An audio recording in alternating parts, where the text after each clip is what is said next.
আবু মুসলিম আল খাওলামি তিনি কিবারুত তাবিঈন, তিনি হযরত ওমর আবু বকর রাদিয়াল্লাহু আনহুর জামানাতে আসলেন। ইতিহাস শুনে যাবেন, সাহাবীদের জামানাতেও কারামত ছিল, সেটা কেমন শোনাই দিয়ে যায়। নবীজির ইন্তেকাল হয়ে গেল, আবু মুসলিম আল খাওলামি মিশর থেকে রওনা দিলেন।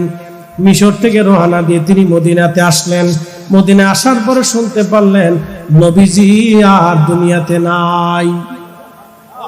মনের দুঃখ মনে নিয়ে হযরত আবু বকরের হাতে কালেমা পড়লেন, দিন শিক্ষা করলেন আবু বকর রাদিয়াল্লাহু আনহুর হাতে। দিন শিখার পরে হযরত আবু বকর বললেন, আবু মুসলিম, তোমাকে ইয়ামান দেশের জন্য নিযুক্ত করলাম, তুমি ইয়ামান দেশে কালেমার দাওয়াত দিতে যাও। হযরত আবু মুসলিম আল খাওলামি কালেমার দাওয়াত দেওয়ার জন্য সুদূর মদিনা থেকে ইয়ামান চলে গেলেন। ইয়ামান কোথায় গেলেন? ইয়ামান দেশে চলে গেলেন। এইদিকে ঘটনা ঘটলো ভিন্ন। হযরত আবু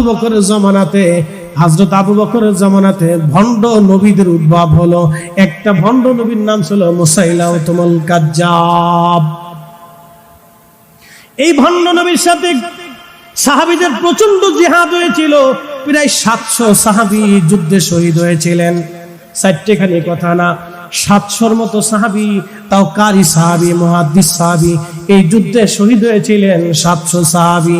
দামি দামি সাহাবীরা এই মুসাইলামতুল কাজ্জাবের বিরুদ্ধে শহীদ হয়েছিলেন। হযরত আবু বকর এইদিকে ভণ্ড নবীর দমন করতে যাইয়া ইয়ামানের দিকে আর সৈন্যবাহিনী পাঠাইতে পারে নাই। ইয়ামান দেশে একজন ভণ্ড নবীর আবির্ভাব হলো। এই ভণ্ড নবীর বিরুদ্ধে কোনো সেনাবাহিনী নাই, কোনো যুদ্ধ করার শক্তি নাই। আবু মুসলিম আল খাওলামি চিন্তায় পড়ে গেলেন। তিনি কোন সেনাবাহিনী গঠন করতে পারে নাই যে তাদের সাথে জিহাদ করবে। কিন্তু আবু মুসলিম আল খাওলামি হাল ছাড়েন নাই। তিনি ভণ্ড নবীর লোকদের কাছে যায় বলেন, হে ভণ্ড নবীর লোকেরা, আমার নবী আখিরি নবী, আমার নবীর পরে আর কোন নবী দুনিয়াতে নাই। তোমরা সাবধান, ওই লোকের কথা মানবা না। তোমরা মানলে তোমরা ধর্মান্তরিত হয়ে যাবা, বেঈমান হয়ে, কাফের হয়ে তোমরা জাহান্নামে চলে যাবা। তিনি তাবিক একা পড়ে গেলেন।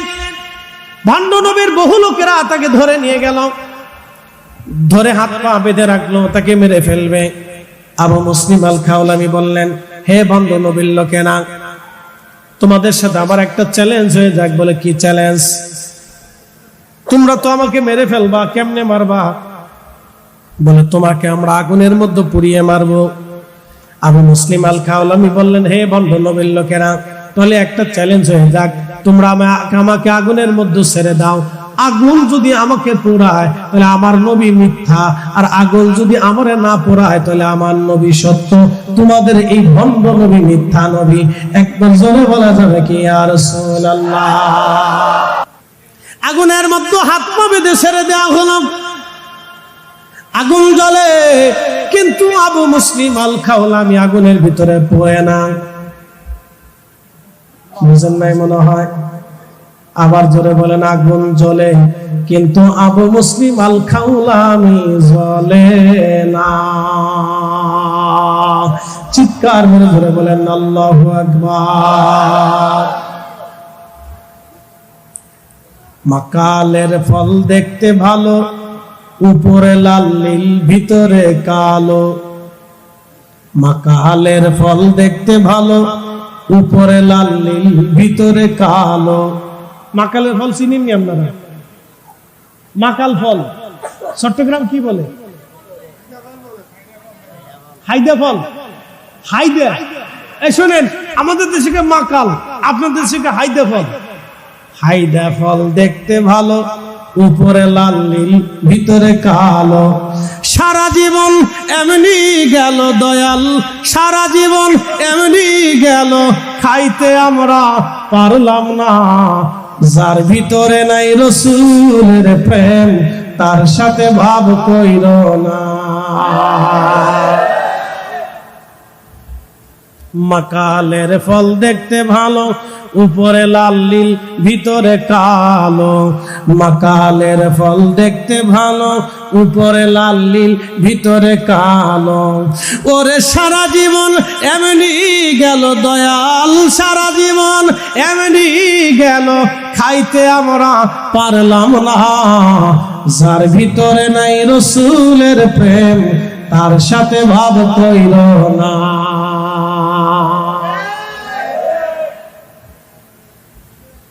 আবু মুসলিম আল খাওলামি আগুনের ভিতরে আগুন জ্বলে, আবু মুসলিম আল খাওলামি আগুনে পুড়ে না, উনার পাগড়ি পরে না, জুব্বা পরে না, একসাথে করলাম মারহাবা।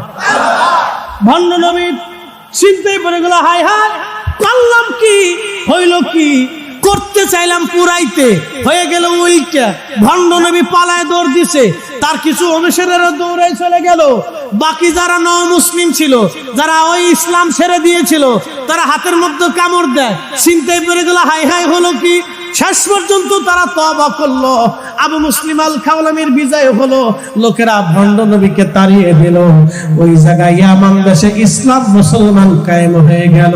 একবার জোরে জোরে বলা যাবে কি মারহাবা। তাহলে সাহাবীদের জমানায় কারামত ছিল কি ছিল না? ছিল। এটার নাম ইলমুল কাল। দুনিয়ার কোন মাদ্রাসায় কোন পুস্তকের পৃষ্ঠা এই বিদ্যা পড়ানো হয় না। হযরত আবু মুসলিম আল খাওলামি সুদূর মিশর থেকে রওনা করলেন মদিনা, সুদূর ইয়ামান থেকে রওনা করলেন মদিনাতুল মুনাওয়ারায়। হযরত ওমর রাদিয়াল্লাহু আনহু ইয়ামানের রাস্তার পাশে বসে থাকে, আবু মুসলিম কবে আসবে, এই উম্মতের ইব্রাহিম কবে আসবে। হযরত ইব্রাহিম খলিলুল্লাহ আগুনের মধ্যে পড়ে নাই, আবু মুসলিম আগুনের মধ্যে পড়ে নাই। এই উম্মতের ইব্রাহিম কবে আসবে, এই উম্মতের ইব্রাহিমের সাথে আমার কবে সাক্ষাৎ হবে। হযরত আবু মুসলিম আল খাওলামি রাহমাতুল্লাহ আলাইহি ফিরে আসলেন। হযরত ওমর তাকে হালান সালাম দিলেন, বুকের মধ্যে জড়িয়ে ধরলেন, চুমা খাইলেন আর বললেন, আবু মুসলিম আল খাওলামি তুমি এই যুগের ইব্রাহিম। একবার জোরে জোরে বলা যাবে কি মারহাবা। হযরত হাসান বসরি রাহমাতুল্লাহ আলাইহি মহিলাকে বলে দিলেন, মা তুমি রাত্রিবেলা চলে যাও, যাওয়ার পরে এশার নামাজ পড়বা, এশার নামাজ পড়ে 4 রাকাত নফল নামাজ পড়বা। কয় রাকাত? 4 রাকাত নফল নামাজ পড়বা। প্রত্যেক রাকাতে সূরা ফাতিহার সাথে সূরা তাকাসুর পড়বা। আল্লাহুকুমুত তাকাসুর হাত্তা যুরতুমুল মাকাবির। এই সূরা তাকাসুর পরে তুমি রাত্রিবেলা ঘুমাইবা। মা রাত্রিবেলা ঘুমানোর আগে তুমি তাসবিহ হাতে নিয়া দুরূদ শরীফ পড়তে পড়তে ঘুমাই যাবা। ওগো মা, রাত্রিবেলা আমার আল্লাহ তোমাকে দেখাবে তোমার মেয়েটা জান্নাতি নাকি জাহান্নামী। মহিলা বাড়ি চলে গেলেন। রাত্রিবেলা যাইয়া উনি সূরা এশার নামাজ পড়ে 4 রাকাত নফল পড়লেন।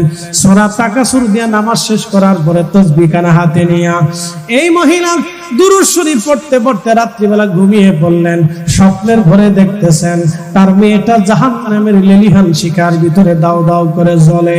আর ডেকে ডেকে বলে, মা ও মা, আমি জাহান্নামের মধ্যে চলে আসছি।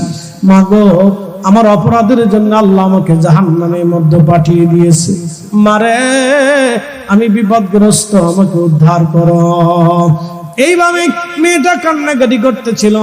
সকালবেলা ফজরের নামাজ পড়ে মহিলা কাঁদতে কাঁদতে হাসান বসরি রাহমাতুল্লাহ আলাইহির দরগায় আসছে। আসার পরে বলতেছে, হুজুর আমার মেয়েটা জাহান্নামের মধ্যে আছে, আপনি আমল দিয়েছিলেন, আমল করার পরে আল্লাহ আমারে রাত্রিবেলা দেখাইছে আমার মেয়ে জাহান্নামী।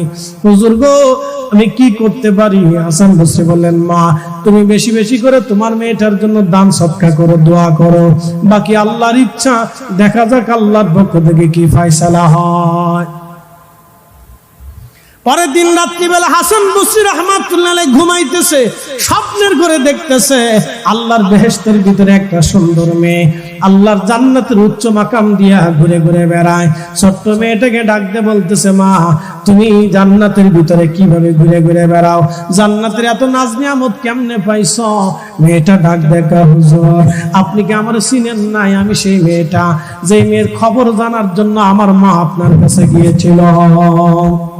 হযরতে আমর ইবনুল আস কালেমার দাওয়াত দিলেন, যখন মিশর দখল করলেন মিশরীরা, সুন্দরী মেয়ে নির্বাচন করে নীল নদের পারে নিয়ে গেল, জবাই দিবে তারা। শত শত হাজার হাজার মিশরীরা আনন্দ করতে লাগলো, আজকে তারা নীল নদের জোয়ার আনাবে। কি আশ্চর্য কথা! কুমারী নারী নিয়ে যাচ্ছে। আমর ইবনুল আস রাদিয়াল্লাহু আনহুর কাছে খবর গেল। খবর যাওয়ার পরে তিনি সৈন্যবাহিনী নিয়ে দ্রুত গতিতে দৌড়ায় আসলেন। আসার পরে দেখলেন মিশরীরা, হাজার হাজার মিশরীরা ওই সুন্দরী রূপসী কুমারী নারীকে ধরে এনে তারা জবাই দেওয়ার জন্য তারা প্রস্তুতি গ্রহণ করতেছে। হযরত আমর ইবনুল আস হাতের তলোয়ারখানা নিয়ে বলেন, হে মিশরীরা, তোমরা যদি কুমারী নারীকে বিনা কারণে হত্যা করো, তোমাদের ভ্রান্ত বিশ্বাস অনুযায়ী তোমরা নীল নদে জোয়ার আনার জন্য একটা নিরাপরাধ একটা কুমারী মেয়ের জীবন তোমরা এইভাবে ধ্বংস করে দিবে। এইভাবে শত শত বছরে কত মানুষের জীবন চলে গেছে তার হিসাব নাই। মিশরীরা, তোমরা যদি এই কাজ করো তাহলে তোমরা শোনো, আমর ইবনুল আসের তলোয়ার কিন্তু থেমে থাকবে না। ওই মেয়েটাকে হত্যা করার পরে আমি তোমাদের সবার শিরচ্ছেদ করে দেব, তোমাদেরকে হত্যা করে দেব। এ দেশ এখন ইসলামের দেশ, তোমাদের আইন আর চলবে না। তোমরা এই মিথ্যা প্রথা, ধ্বংসাত্মক প্রথা আর চালাইতে পারবে না। আমরা মুসলমানরা জীবিত থাকতে অন্যায় ভাবে একটা সন্তান মিশরে মারা যেতে পারে না।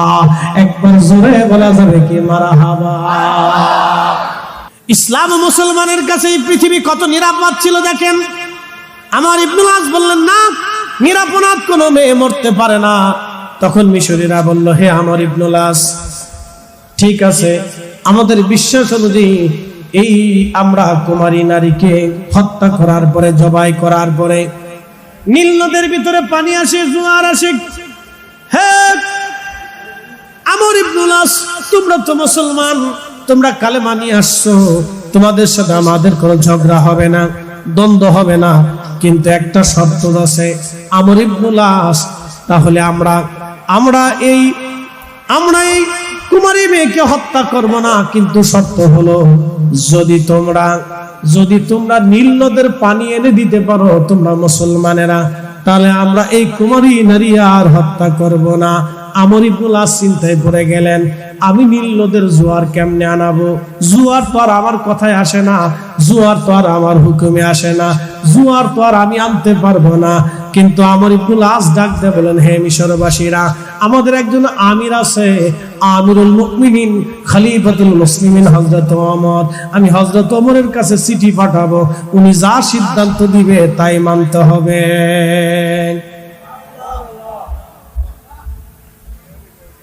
হযরত ওমরের কাছে চিঠি পাঠাইলেন। হযরত ওমরের কাছে চিঠি পাঠাইলেন। চিঠির মধ্যে লেখা, ইয়া আমিরুল মুমিনিন সালামবাদ, আমি আমর ইবনুল আস, সেনাপ্রধান মিশর জয় করেছি, মুসলমানদের করতলগত হয়েছে, কিন্তু মিশরীদের একটা কুপ্রথা আছে, কুসংস্কার আছে। মিশরের নীল নদের পানির জোয়ার আনার জন্য মিশরীরা প্রত্যেক বছরে একটা কুমারী নারীকে তারা নীল নদের পাশে জবাই দেয়।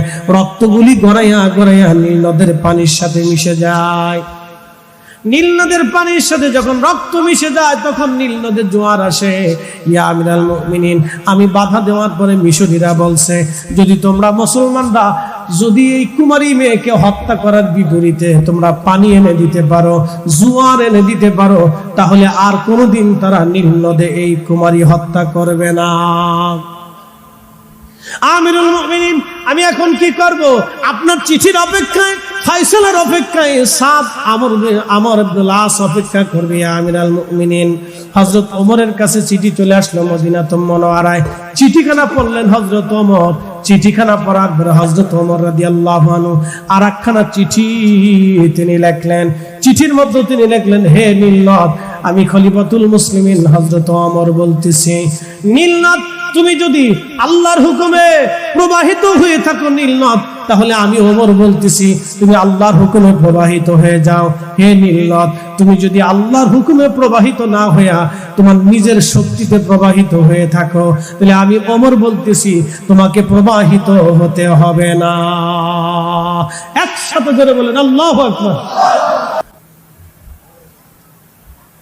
আচ্ছা, আমি আপনার এই কথা অনেক কিছু বুঝবো না, কারণ আপনাদের আঞ্চলিক বিষয়, এটা অনেক কথা কি লেখছেন, অনেক বড় চিঠি, এগুলো পড়তে গেলে দিতে গেলে সময় যাবে।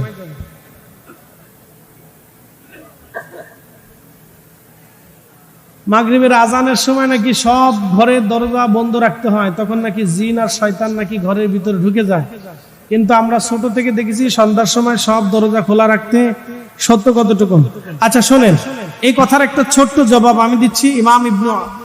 ইমাম আবু হানিফা রাহমাতুল্লাহ একটা কিতাব আছে মুসনাদ ইমাম আজম, এই হাদিসের কিতাবের ভিতরে একটা হাদিস আসছে, নবীজি বলতেন, তোমরা তোমাদের বাচ্চাদেরকে সন্ধ্যাকালীন সময়ে ঘর থেকে বের করো না, কিন্তু ঘরের দরজা বন্ধ রাখা, জানলা বন্ধ রাখার বিধান নাই। এটা বেশি অতিরিক্ত কথা।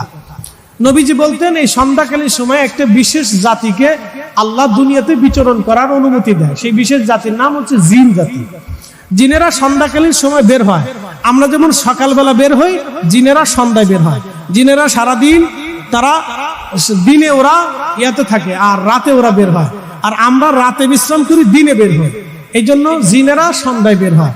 অতএব দরজা জানলা বন্ধ রাখতে হবে না এমন কোনো বিষয় না। এটা অতিরিক্ত কথা, বন্ধ রাখার দরকার নাই। কিন্তু বাচ্চাদেরকে সাধারণত সন্ধ্যাকালীন সময় আপনারা একা ছেড়ে দিবেন না, এতটুকু মনে রাখবেন। আর এটা যে জি লেখছেন এই পুরোটা আমি পড়তে গেলে অনেক সময় লাগবে, আরেক সময় ইনশাআল্লাহ। ভালো থাকবেন। আসসালামু আলাইকুম ওয়া রাহমাতুল্লাহি ওয়া বারাকাতুহু।